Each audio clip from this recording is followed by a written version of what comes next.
আজকে সকাল থেকে কারেন্ট এনেই বলতিস আপ ডাউন করছে, তার উপরে বাইরে সূর্যের এত তেজ, সেই লেভেলের গরম। আমি করছি সেলাই মেশিনে বসে সেলাই। তো আমি আজকে একটা তোমাদেরকে নাইটির পট্টি কাটা দেখাবো। গলায় যে পট্টিটা করা হয় সেই পট্টিটা কেটে দেখাবো।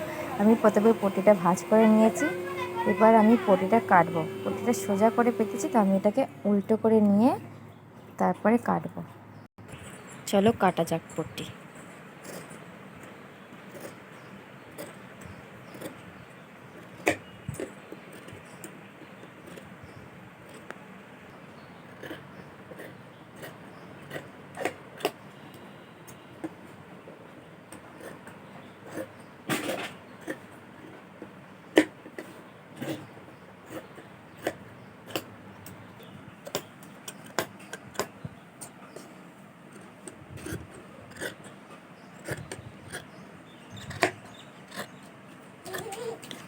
তো হয়ে গেল আমার নাইটির পট্টি কাটা। এবার এটাকে পার্ট বাই পার্ট জুড়ে একটা গলা হয়ে যাবে তৈরি। বাই।